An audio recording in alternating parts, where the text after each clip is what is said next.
Hi there, folks. It's Jonathan Denwood here from WP-Tonic, and in this video, I'm going to be talking about something really important when you're building your first membership website and your first course, and that's people dropping out of your course. You've spent ages building great modules, making great videos, writing great content, and you've published it to the world, but your students are dropping out. They're not consuming your course. That's a problem. I think I've got some insights how to reverse this situation. I will be back in a few moments, folks. Coming back, folks. So you got a bit of a problem. Got a fantastic course. You're getting people to sign up, but they're dropping out, and they're dropping out at an alarming rate. What's going on? Well, basically everybody, unless they are quite experienced in building courses and in the e-learning space, will face this problem. So number one, don't panic. Number two, you're doing a good thing. You're watching this video.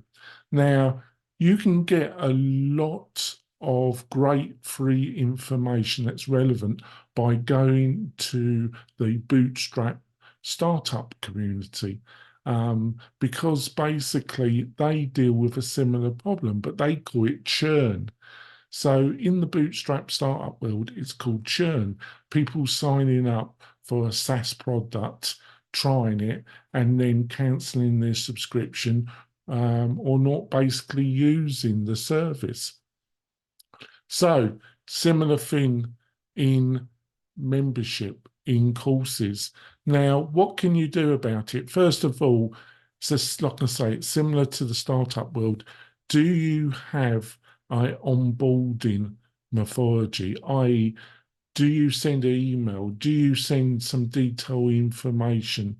I'm amazed at the amount of courses that I sign up, even with those that have produced quite a few courses, and they use platforms and they don't provide any detailed onboarding information. There's no clear advice about the objectives, the pacing, how long, no advice at all, no sequence of email. I don't mean you have to bombard the new student, but one or two email to check in and provide some onboarding information would be great.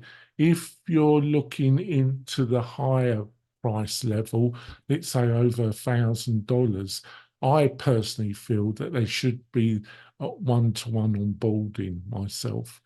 A lot of people would disagree with me, but I believe that it doesn't have to be that long, but a quick chat or the offering of it, I think, is a good thing to do. The other thing is what is called micro learning. You really do need to break up the initial lessons or modules in your whole course into bite-sized amounts of information, and really keep the video lengths down and keep what you're trying to communicate to your students down to the minimum, to what is called in the industry micro learning. Do not fill the initial lessons with too many points. Break it down into one, maximum two main things that you want the student to learn in that particular module. Gamification has a level, has an element to this, but it won't solve all your problems. You've got to get the fundamentals correct, utilizing video and basically trying to make it interesting is important. I wouldn't have the videos too long. I wouldn't go over 10 minutes per video. If the course does need that particular module, lesson does, I think you're best to split up the videos rather than having a very long video, over 5 to 10 minutes. 10 minutes is the maximum. I would basically break it down into 5-minute chunks. Keep the writing obviously it depends on the audience.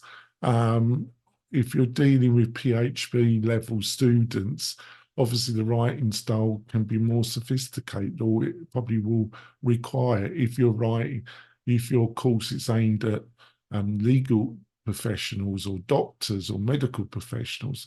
But even there, I would say there is a tendency to write at a standard that is too high.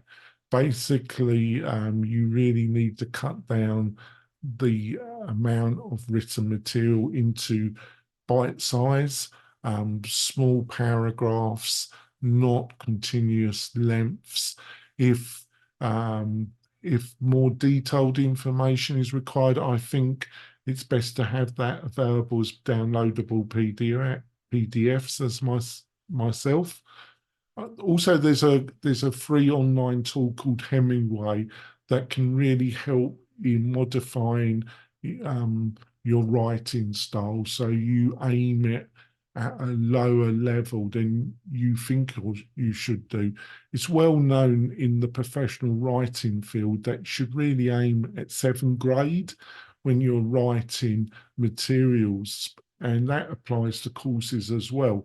That, I know that is quite surprising, but that is a fact. So keep that in mind. Now, do you, as I recommended, that you have an onboarding process at the beginning of the course, I also think in the middle, having when they get to the middle of a particular course, that it triggers one or two emails to be sent to the student just to see how they're getting on, what kind of feedback they can provide if they feel they're getting a bit stuck, and offering, depending on the price point, one-to-one session to deal with any problems. When they end the course, do you offer any inducement, maybe a coupon code or anything for the next course to encourage them to fill in an online survey about the course? This is great feedback. And if you can encourage students that have gone through the whole process, if it's your first course, I think you should encourage and try and get them to agree to have a one-to-one discussion with you and really record it and get feedback on what they found about the course, the actual mechanics of doing the course, the UX design, the flow of the course. Get as much feedback from those students, those initial students, as that's possible. It will be invaluable. I could go on about this, but I want to keep this particular video short. I've written a great article. You'll find the link in the video description. If you found this useful, give us a thumbs up and subscribe to the channel.